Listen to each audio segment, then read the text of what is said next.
have we lived in the same country? Have you seen what's happened to middle class wages? Have you seen what has happened to just the free market and its cruelty? Hello.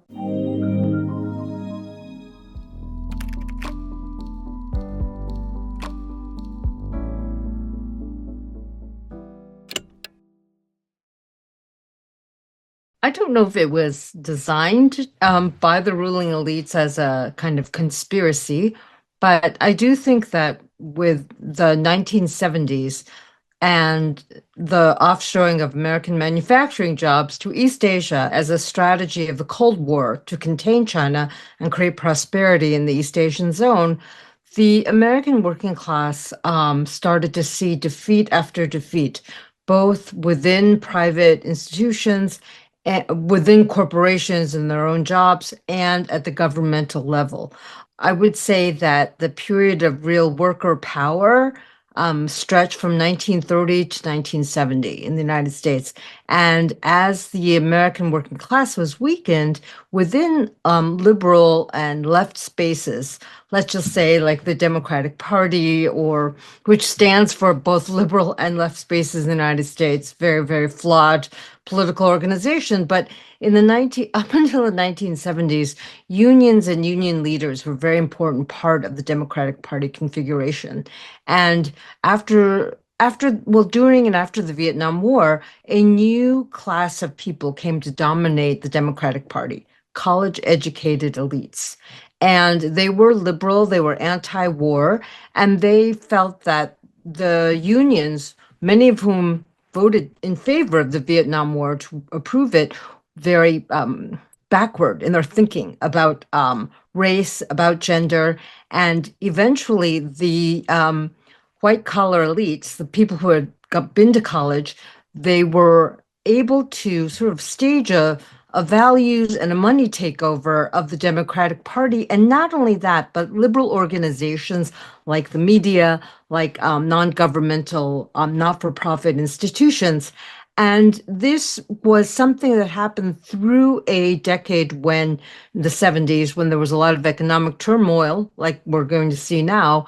And I feel like there was a focus on culture and cultural vanguardism within the 70s that separated the two parts of the left liberal parties, where you have a cultural elite that has gone to college, that has a different idea of cosmopolitanism, globalization, and a rooted working class that finds itself with less and less power in terms of wages and politics, and is characterized as behind the times with regard to cultural politics. And Barbara and John Ehrenreich, in their essay about from 1977, say that almost all left and liberal organizations by that point already had been dominated by college-educated elites. This was not the case before the 70s. There were many union leaders and union members, from women and men, who came up in politics through the workplace, through their unions. One of the great leaders was Myra Wolfgang. She started out as a secretary for a union in Detroit, started organizing and moved through more and started mobilizing women and men in service organizations, service unions. And there were fewer and fewer people like this in the Democratic Party who had that kind of backing. The other thing about the Democratic Party before the 70s was, this is for better or worse, a lot of the major cities were run by someone called bosses. They came from working class neighborhoods. They often were established in Chicago, for instance. The city is divided into parishes. It's that old fashioned, like each church has a neighborhood. And these bosses were a little bit like mob bosses themselves. They were protecting the interests of their neighborhoods. And a lot of that had to do with the fact that white working class ethnics throughout the 20th century were discriminated against. So Irish Americans, Italian Americans, even Jewish Americans, Eastern Europeans, German Americans, they all had their groups and organizations, and they too had a place in the Democratic Party organization. By the 1970s, this is gone.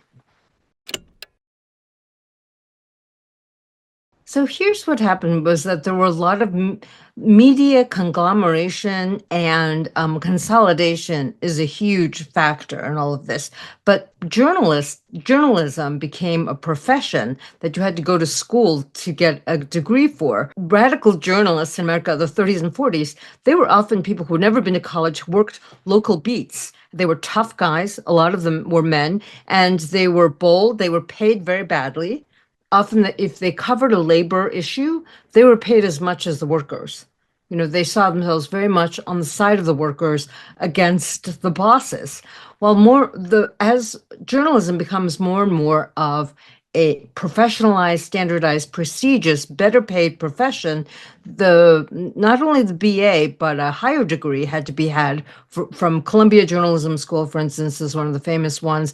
Northwestern. You had to have a kind of technocratic neutrality about your reporting that gave cover to like this kind of liberalism that America was so proud of in the post World War II period. And so the more recently, you have the takeover of Washington Post by Jeff Bezos. You have conglomerates taking, like Gannett newspapers, taking over a lot of the old local newspapers. There are very few locally owned papers anymore. Los Angeles Times is owned by Patrick Chung-Ma, who is a billionaire who made his money through healthcare. Billionaires own the newspapers now. And this has really changed the tenor of what local newspapers are. The internet has also destroyed local coverage. Local newspapers used to depend on advertising, like local advertising for their income. They can't depend upon that anymore. So we have the shutting down of all the newspapers and the consolidation and the emergence of television news, 24-hour television news cycles, which I have to say, just favor both extremism of left and right, not left, but liberal ideology and right-wing extremism and sensationalism. Because when Ted Turner started CNN, you had to suddenly have news 24 hours a day to report. So a lot of the news becomes just trivial stuff, sensationalistic stuff, and stuff that sells, that attracts eyeballs. All of the old news forms are also in serious trouble, like MSNBC. The news stations have fewer and fewer viewers. Fox, still keeps itself going. But I think a thing to remember is that the mainstream media in the United States has become dominated by liberal ideology. And there are certain things in the liberal ideological mass media that you cannot do. Like you cannot criticize US support for the Ukraine war. They will not tolerate that. And if you do, and you get on there and you say, maybe the US shouldn't support this war that is going on, and we're giving billions of dollars to a country that can't account for the billions of dollars, they will call you a Putin lover, they will call you totalitarian. They serve billionaires. They just serve different billionaires. Both parties are both at they're serving the interests of capital. And it is, and the liberals have been in power for a long time. There was that interruption of Trump for 4 years, but we had 8 years of Obama, 4 years of Biden. I live in a state that is got a Democratic governor, Democratic assembly, Democratic legislature, and I have I can see so much anger against the Democrats already. We could phrase it in this way. It's a kind of non-college educated, blue collar or service worker mass, which are the majority of Americans. Like 35% of Americans have gone to college. This means there's 65% of Americans who haven't been initiated into the liberal culture wars that the liberals love to play.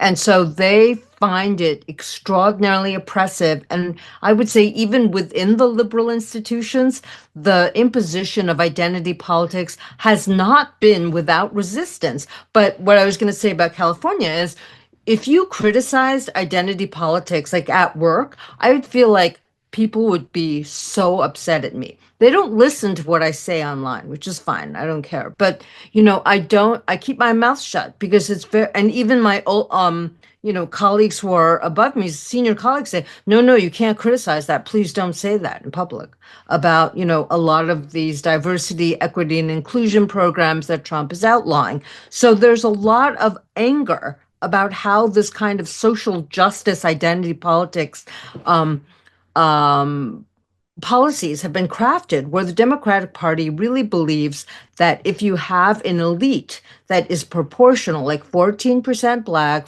35%, Latino, 45% Latino, whatever, 35%, white, and the rest Asian, which is very small, then you'll have the perfect reflection of American society, and all the poor should be that way. They believe in proportional managed representation at all the levels of society without transforming capitalism. All we need is to have everyone represented properly in proportion in elite spaces, and then we'll have social justice. Well, people are really, really angry about that. And people feel like it has been imposed upon them while they've seen their livelihoods disappear, they see their homes being taken away, they see their public schools being destroyed.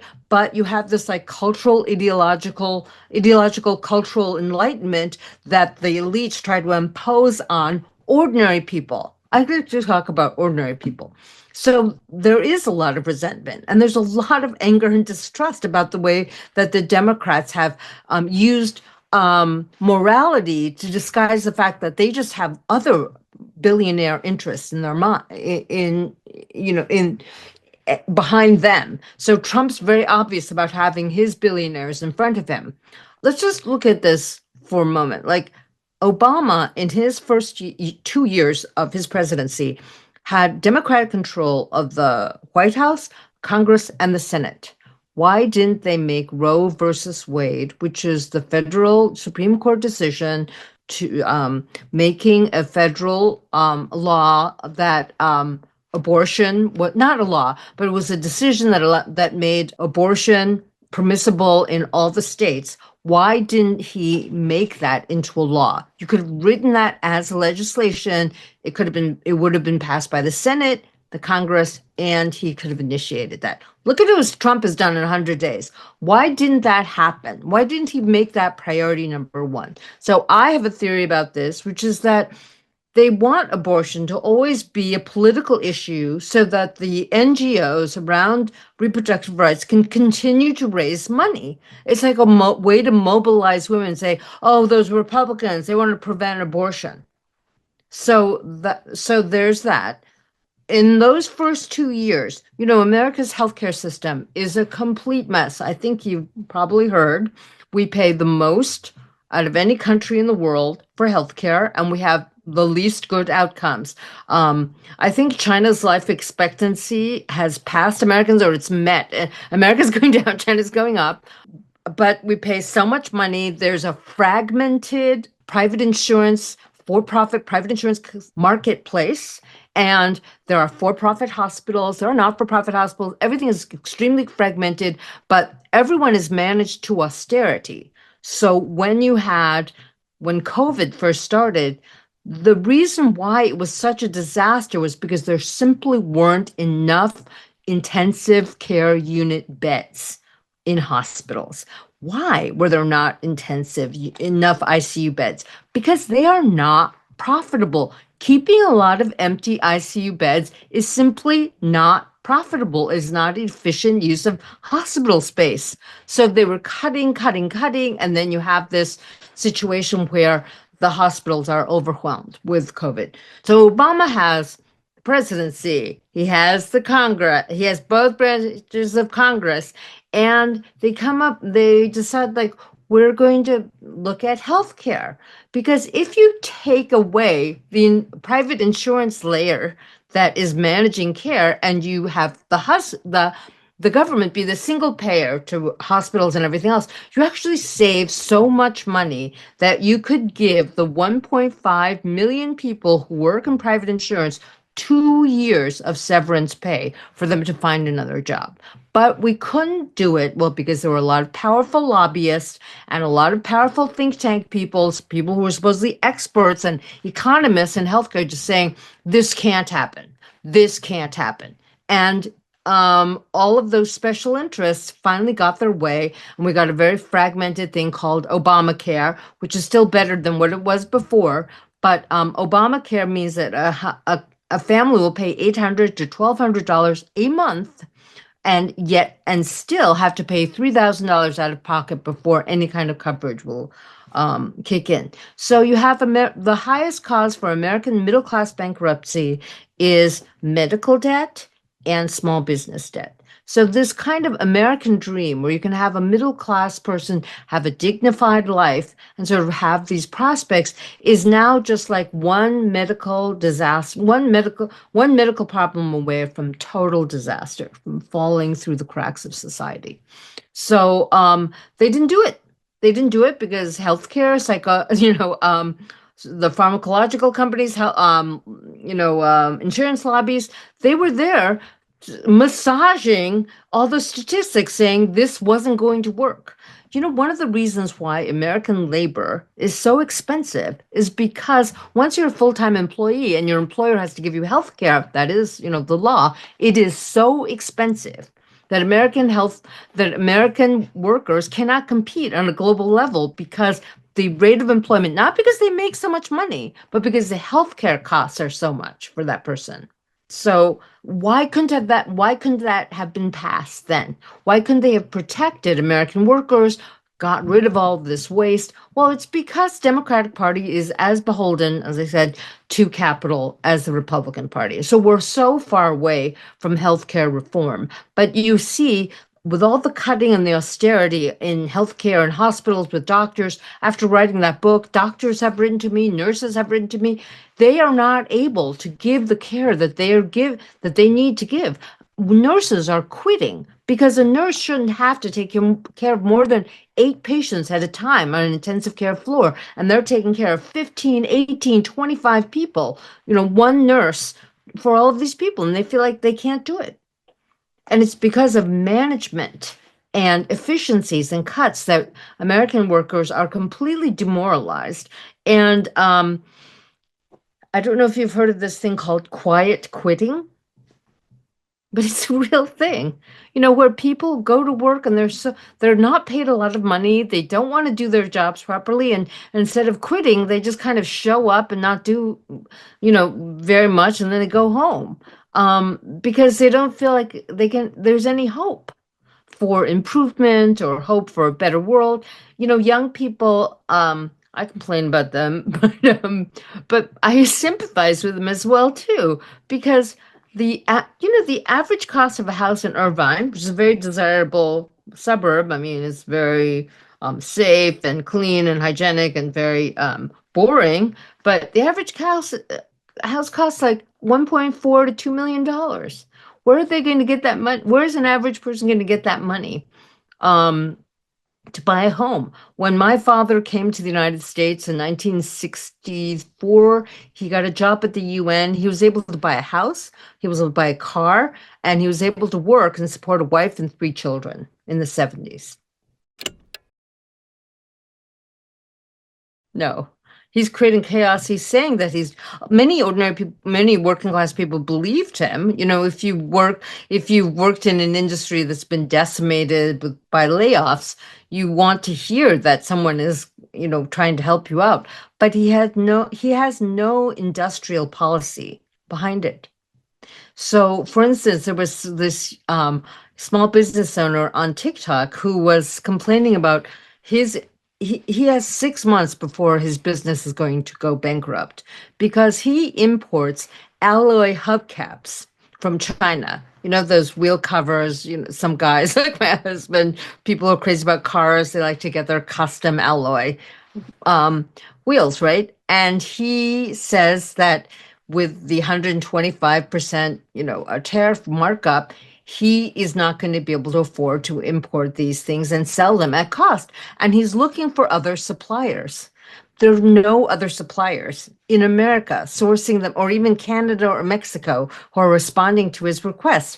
And he said, I voted for Trump. I thought he was going to be doing this for, ordinary people, but he put the tariffs on without having an industrial policy. So he did things backwards. Like you need to have an industrial policy of reinvestment in these industries that you're suddenly going to tax so hard. There is no preparation for what happens when everything from China costs, is tariffed at 125%. What Trump thinks was going to happen was that suddenly Apple would reshore its industries.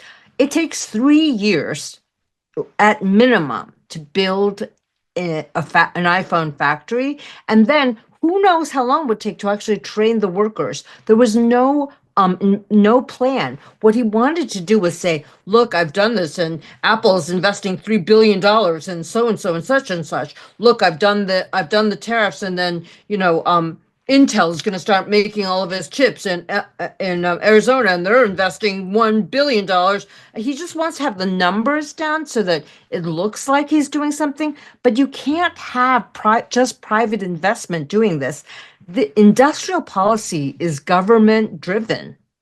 The Chinese have shown us that. And the Americans knew this. In 1945, they knew this. They knew that industrial policy had to be encouraged by the government. And this is also why they helped Europe with the Marshall Plan. They wanted to reindustrialize Europe so that it wouldn't be going back into fascism. And the Marshall Plan created an industrialized base in Europe after it was completely destroyed. You don't just depend upon private corporations to make those kinds of investments. You can't. So what we have now in America is a total lack of preparation for these industries that are going to be decimated by the China tariffs. Now, if you have a serious industrial policy, the other thing that we need to do is have infrastructure built in this country. The railways are in terrible shape. I don't know if you've heard about the rail accidents that happened in the past 2 or 3 years, and they say that you have these giant trains of 100 cars each with one engineer who can't go to the bathroom because these private transport companies want to cut labor costs. So if you have an industrial policy that says we're going to reinvest and just rebuild the railroads, China's not even a factor in here, except for the steel. Trump put the steel tariffs on China, so now all steel in America is much more expensive. But it was also because in the 1990s, the American government let U.S. Steel move all the steel mills out of Pennsylvania, out of Minnesota, destroyed countries, and they're in Shandong. The major steel production in the world is in northeastern China. And so this happened because of American policies too. And then you have this idea that, but let's go back to the railways, and we should build up the railways, reindustrialize the Midwest. I'm an old school industrial person because the service jobs cannot replace manufacturing. They cannot replace that for healthy working class salaries, everything else. Service jobs are paid so little, and they depend upon making like blue collar workers just like the servants of people in my class who like can suddenly have very convenient lives, but it is not a sustainable thing. Also because these service people in America are for Uber delivery. I think it's the same in China. They're not employees. Maybe it's not the same, but they don't have benefits. They're freelancers, so they don't have health insurance. They have to buy their own health insurance, their own insurance. It's a terrible situation. So the government has to make it possible for a reinvestment in industrializing a core that really has very few public services left. Everything has been privatized. The biggest predator right now is private equity. And I have heard this conspiracy theory. This seems plausible to a certain degree, that Trump wanted to create a stock market crash so private equity could come in and hedge funds could come in and buy up the small companies they haven't bought up yet for cheap. Or, you create a crash and then you create investment opportunities because the stock market was up so much. And a Republican Congresswoman, Marjorie Taylor Greene, was shown bought last week on the dip. Maybe she knew Trump would reverse his tariff decisions by last weekend, so the stock market comes up again. I mean, it could be just a crazy stock market manipulation thing. But if it is that, then it is really truly nefarious. And the thing is that we are really at a constitutional crisis, because one of the things that Americans have always prided themselves on, one thing is habeas corpus. You have your own body. No one can arrest you or disappear you without legal warrant or accusation order from a judge. Two, we have rule of law, allegedly, right? The Supreme Court has made all these rulings about Trump deportations. He is simply not listening to them. It's all hollow talk. And people were angry enough at the liberals. The liberals had betrayed them enough that they were so hungry for someone who seemed angry at the status quo.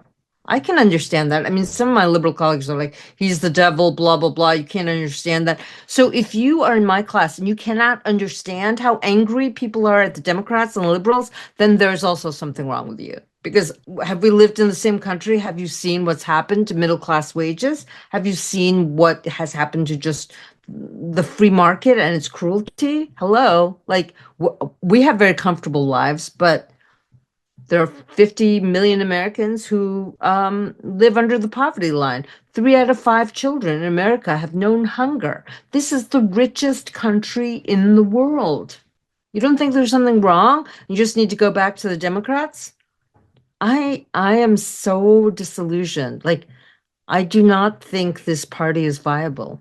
And that's also really scary, because what is the alternative to Trump? I do think that there is an opportunity here to talk about real material change and not just cultural, like linguistic changes that the Democrats have been proposing, or this kind of like hollow promise of economic populism that Trump represents.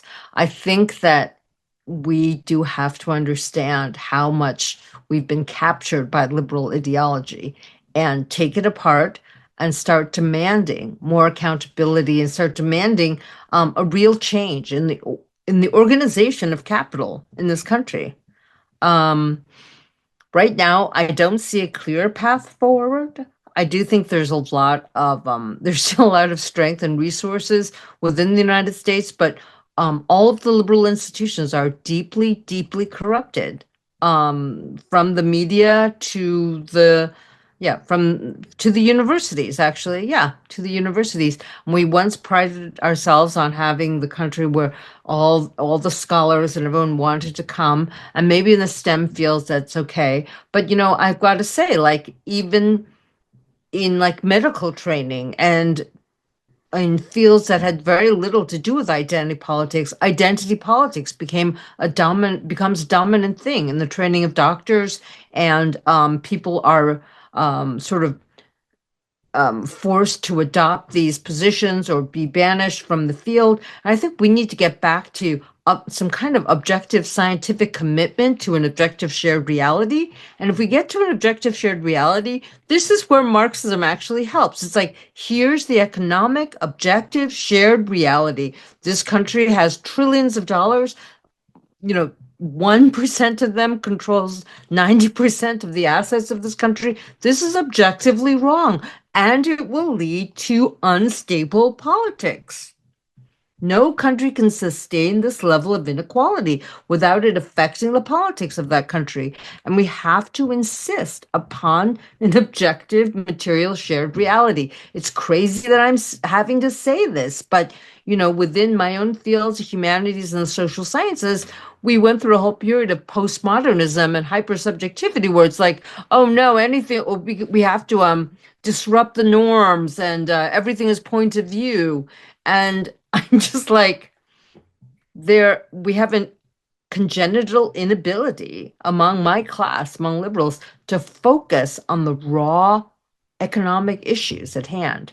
And the other thing, though, that I really value as a humanities professor, and I'm, at the end of my career, but I don't see this being valued very much in the younger generation, is we've gone through a cultural revolution. That's not a bottom-up cultural revolution. It's a top-down cultural revolution where we have to feel like we're correcting and reforming the past. So we have to decolonize this and decolonize that. And there are even people who say that, China was a colonial power, so China's colonizing as well. And, we have to disrespect the past because we're this vanguard elite who have these identity politics that we can impose all over the world.